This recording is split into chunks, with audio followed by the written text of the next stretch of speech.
ये आकाशवाणी है। प्रस्तुत है कार्यक्रम न्यू इंडिया समाचार।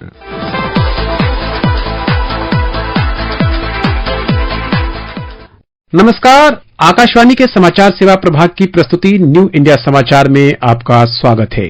श्रोताओं, इस बार हम आपके समक्ष 16 से 31 अगस्त का अंक लेकर प्रस्तुत हुए हैं। श्रोताओं, भारत की आत्मा यानी 83 करोड़ से अधिक आबादी को समेटे ग्रामीण भारत से जुड़ी विशेष पहल और योजनाओं ने गांव को सशक्त, सक्षम और स्वावलंबी बनाया है। पंडित दीनदयाल उपाध्याय के अंत्योदय के प्रयास से बीते कुछ वर्षों में ही गरीबी में जीवन यापन करने वालों की संख्या 22% से घटकर 10% तक आ गई है और अत्यंत गरीबी रेखा की दर भी 1% से नीचे बनी हुई है। अंत्योदय के सिद्धांत को साकार करते हुए केंद्र सरकार ने समाज के अंतिम छोर तक सामाजिक आर्थिक विकास को सुनिश्चित कर 80 करोड़ से अधिक आबादी वाले ग्रामीण भारत को गुणवत्तापूर्ण व गरिमामय जीवन दिया है। भारत का विकास तभी हो सकता है जब भारत के गांवों का विकास हो। भारत विकसित भी तभी बन सकता है जब भारत के गांव विकसित हों। इसलिए आज केंद्र सरकार भारत के गांवों में हर वो सुविधा पहुंचाने का काम कर रही है जो शहरों में मिला करती है। सरकार के इस दिशा में किए गए प्रयास ही पत्रिका के इस बार के अंक की आवरण कथा बने हैं। इसलिए प्रधानमंत्री नरेंद्र मोदी कहते हैं, भारत विकसित हो सकता है, भारत गरीबी दूर कर सकता है, जरूर कर सकता है। और मेरे इस विश्वास के पीछे जो आधार है वो भी मैं आज आपको बताना चाहता हूं। नीति आयोग की रिपोर्ट में सामने आया है कि भारत में सिर्फ 5 साल में 13.5 करोड़ लोग गरीबी से बाहर निकले हैं। 5 साल में।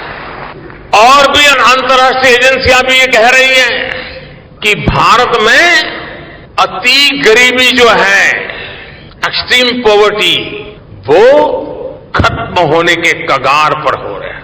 यानी बीते 9 वर्षों में देश ने जो नीतियां बनाई है, जो निर्णय लिए हैं, वो देश को सही दिशा में ले जा रहे हैं। साथियों, देश का विकास तभी हो सकता है जब नीयत साफ हो, नीति सही हो, देश में सार्थक परिवर्तन लाने के लिए उपयुक्त नीति हो। केंद्र सरकार ने गरीब कल्याण को अपना माध्यम बनाया है, जहां तुष्टीकरण नहीं बल्कि संतुष्टीकरण को अपना आधार बनाया है। इस दृष्टिकोण ने ही देश के गांव गरीब और मध्यम वर्ग के लिए एक सुरक्षा कवच का निर्माण कर दिया है। प्रधानमंत्री जन आरोग्य योजना ने देश के गरीबों के 80,000 करोड़ रुपए खर्च होने से बचाए हैं, जो गरीब की जेब में जाने वाला था। अगर ये योजना नहीं होती तो इतने ही पैसे गरीब को अपनी जेब से खर्च करने पड़ते। पीएम जन औषधि केंद्र से अच्छी और सस्ती दवा मिलने से गरीबों के करीब 20,000 करोड़ रुपए बचे हैं। संकट के समय काम आने वाली ये अकेली योजना नहीं है, बल्कि मुफ्त टीकाकरण, मुफ्त dialysis, accident insurance, life insurance की सुविधा भी पहली बार करोड़ों परिवारों को मिली है। पीएम गरीब कल्याण अन्न योजना देश की एक बहुत बड़ी आबादी के लिए एक और सुरक्षा कवच है। इस योजना ने कोरोना के संकट काल में किसी गरीब को भूखे नहीं सोने दिया। आज सरकार 4 लाख करोड़ रुपए इसी अन्न योजना पर खर्च कर रही है। चाहे one nation one ration card हो या फिर जैम ट्रिनिटी, ये सभी सुरक्षा कवच का हिस्सा हैं। आज गरीब से गरीब को भरोसा मिला है कि जो उसके हक का है वो उसे जरूर मिलेगा। यही सच्चे अर्थ में सामाजिक न्याय है। कुछ समय पहले अंतर्राष्ट्रीय मुद्रा कोष के एक कार्य दस्तावेज में कहा गया था कि ऐसी योजनाओं के कारण कोविड जैसी महामारी के बावजूद भारत में अत्यंत गरीबी खत्म होने के कगार पर है। यही क्रांतिकारी परिवर्तन सुधार की गाथा को बताता है। कोविड के खिलाफ जंग में गांव की महत्ता कितनी थी, इसका खास तौर से जिक्र प्रधानमंत्री ने किया था। उनका कहना था कि जिस देश में 6 लाख से ज्यादा गांव हो और 80-85 करोड़ आबादी गांवों में रहती हो, उसने कोविड के संक्रमण को प्रभावी तरीके से रोका। इतनी आबादी समूचे यूरोप को भी मिला दिया जाए तो नहीं है। प्रधानमंत्री का कहना था कि अमेरिका, रूस, ऑस्ट्रेलिया को भी मिला दे तो भारत में रहने वाले ग्रामीणों की संख्या ज्यादा है। हर हिंदुस्तानी इस बात के लिए गर्व कर सकता है। इस सफलता के पीछे हमारे ग्रामीण भारत की जागरूकता ने काम किया है। पंचायत स्तर तक हमारी लोकतांत्रिक व्यवस्था, हमारी स्वास्थ्य सुविधाएं, हमारे चिकित्सा केंद्र, वेलनेस सेंटर, हमारे स्वच्छता का अभियान की अहम भूमिका रही है।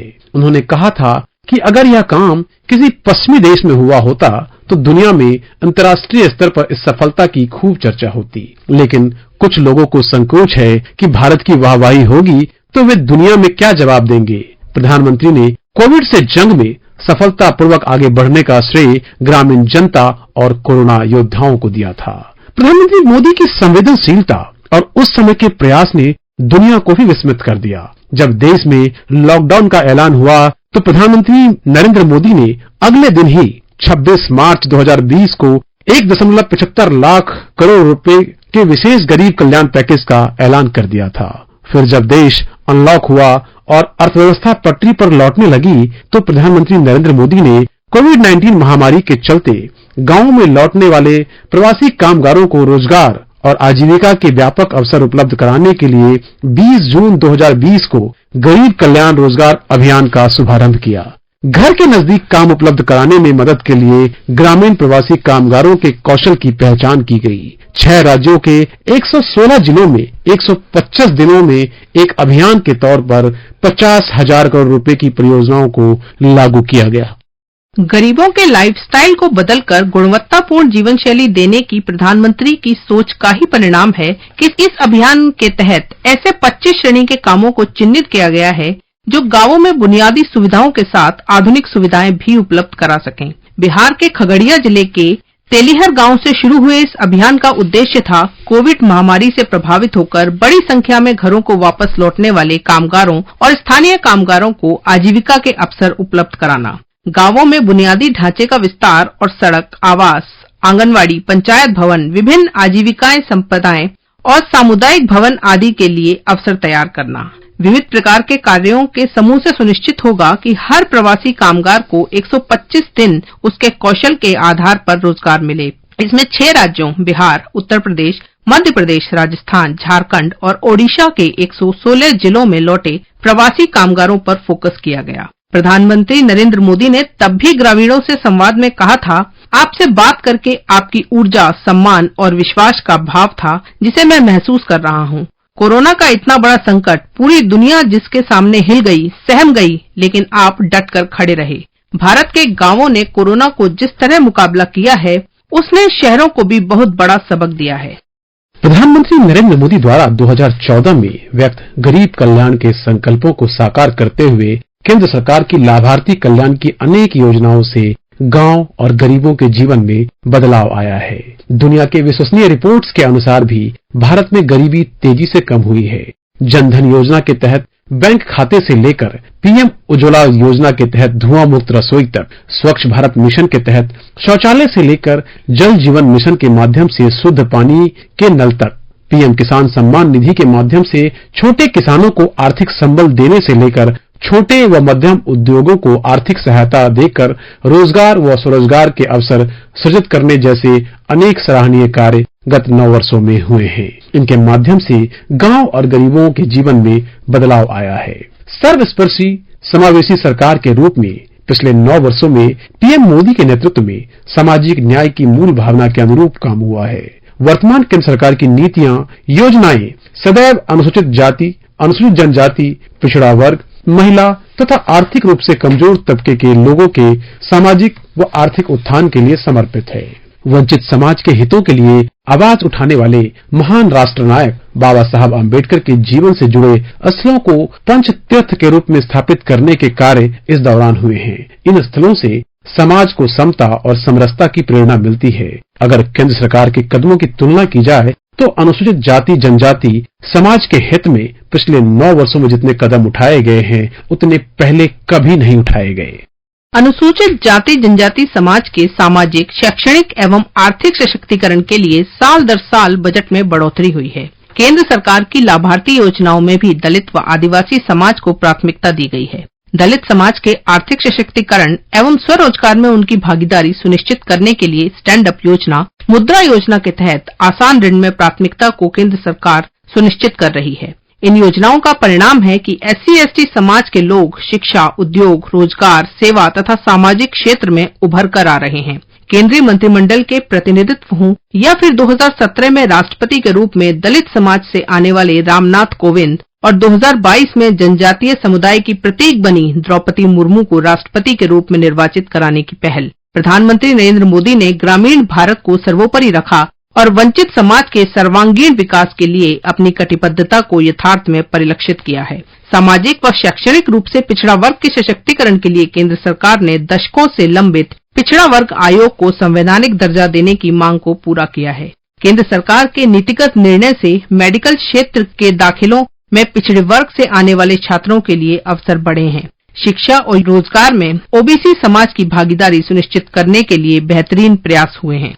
बीते 5 वर्षों में ही केंद्र सरकार के प्रयासों की वजह से 13.5 करोड़ भारतीय बहुआयामी गरीबी से मुक्त हुए हैं। रिपोर्ट के अनुसार भारत में बहुआयामी गरीबों की संख्या जो वर्ष 2015-16 में करीब 25% थी, गिरकर वर्ष 2019 से 21 में लगभग 15% हो गई। राष्ट्रीय बहुआयामी गरीबी सूचकांक स्वास्थ्य, शिक्षा और जीवन स्तर तीनों आयामों को मापता है। इनमें शामिल 12 मापदंडों में पोषण, बाल और किशोर मृत्यु दर, मातृ स्वास्थ्य, स्कूली शिक्षा के वर्ष, स्कूल में उपस्थिति, रसोई गैस, स्वच्छता, पेयजल, बिजली, आवास, परिसंपत्ति और बैंक खाते शामिल हैं। इन सभी में बीते कुछ वर्षों में ही उल्लेखनीय सुधार देखे गए हैं।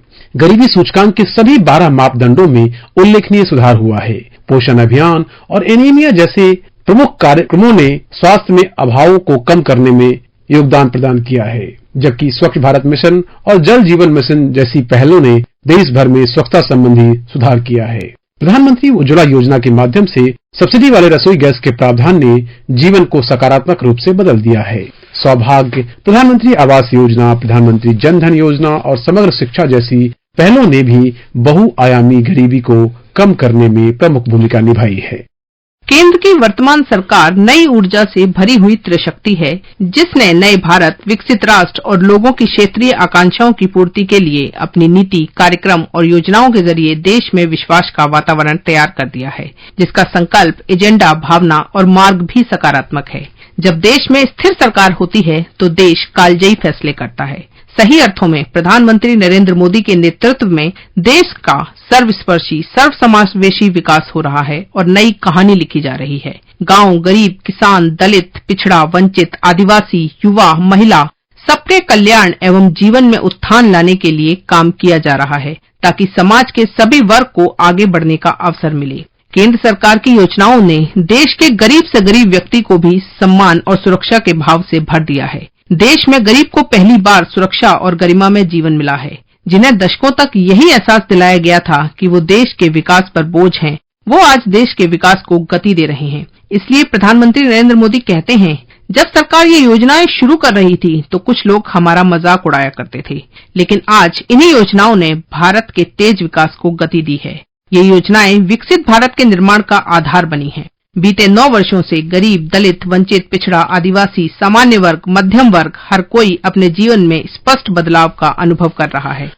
निश्चित रूप से आज देश में समग्र दृष्टिकोण और मिशन मोड में काम हो रहा है। इस दौरान सत्ता की सोच भी बदली है और सेवा ही सर्वोपरि का सिद्धांत धरातल पर परिलक्षित हो रहा है। भारत की आत्मा कहे जाने वाला ग्रामीण भारत आज विकसित भारत के संकल्प का सारथी है, क्योंकि बदलाव की यह यात्रा समकालीन होने के साथ साथ भविष्यवादी भी है।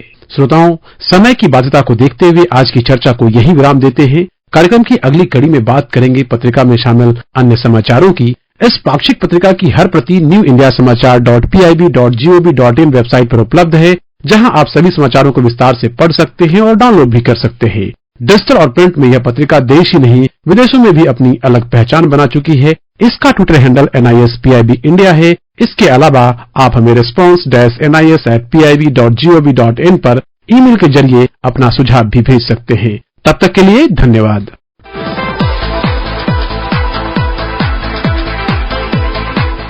अभी आप सुन रहे थे कार्यक्रम न्यू इंडिया समाचार, जिसे प्रस्तुत कर रहे थे संतोष कुमार और नलिनी शर्मा। ये कार्यक्रम आकाशवाणी के समाचार सेवा प्रभाग द्वारा प्रस्तुत किया गया। इसे आप हमारे mobile app news on AIR और YouTube channel news on AIR official पर भी सुन सकती हैं।